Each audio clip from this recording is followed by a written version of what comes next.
How am I sounding right now? Do I sound good? Am I healing? We had a bit of a back-to-back special double release situation going on. First Denzel, and now we're moving on to Donald Glover. 2024 is very interesting, isn't it? We got the soundtrack before the movie. I ain't never seen this before in my life. New music and upcoming film from the one and only Donald Glover himself. So I believe he decided to kill two birds with one stone and create an album/soundtrack maybe to bring publicity.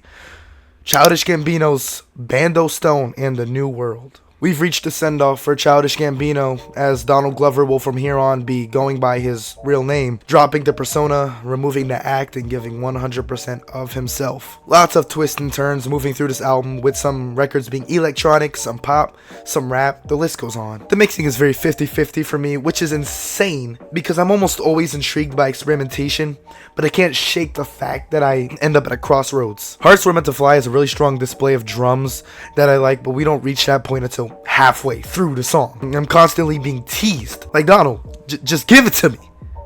Give it to me, Donald. Once we near the end, it becomes a bit less experimental and more of an aneurysm. The last verse, which I couldn't even believe was Gambino, had been a complete head turn. I couldn't keep up. I'm always up for messy, abrasive, electronic components, but this record felt lost toward the end and moved along slow in the beginning. Thankfully, Lithonia, being the lead single, appears as the second track on the LP and makes everything settle and feel a bit lighter, like a breath of fresh air. However, one thing I noticed journeying through these records on the LP is that its production is the carrying point. It's very production focused. So when it comes to the production aspect of Lithonia, oh yeah, it's a very gratifying and tasteful piece of work. It makes you really feel for the Cody character, even though we don't even know who he is. I wouldn't be surprised if you told me the record Survive was a grand sequel to Feels Like Summer. Laid back summer vibes. One of those records where you roll down the windows and let the music rejuvenate you. Wordplay is more surface level than it tries to be, but I believe there's one line on here that stands out in the most random but funny way. With my son watching Bluey like we both crip. I don't know why, but that line just resonates with me more than everything else said on the track. It's just so out of the blue.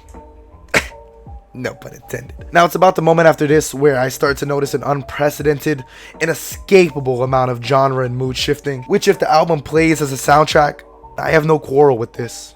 No problem at all. I just think that means everything will play out better within the context of the film. There's no specific track that you could grasp at that really helps staple together what this album wants to convey as a whole, at least not while the movie isn't out. So if that's the case, I personally would have waited till my film released, but I mean, hey, if you go to this LP expecting contrast ideas rather than cohesion, then you can move past this. I'm not one to nitpick. I have no real trouble with the lack of direction. I completely understand the purpose it serves.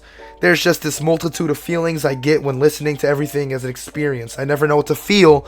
I'm always being captured by a different energy in each track. Sometimes you get love. Sometimes you get chill. And sometimes it's sporadically experimental. Sugar, spice, everything nice type energy. You know what I'm saying? Now for the based critiquing. I'm still struggling a bit with my voice. I think certain songs do a great job at creating an atmosphere that I would never have saw coming. For example, Cruisin with Yeet is an outstanding and flamboyant listen. So much life and groove in the instrumental and in Donald's voice as well. The catchy flow that he brings to the bridge in the beginning sets you up for something much more entertaining and explosive. The synths hit me like a truck.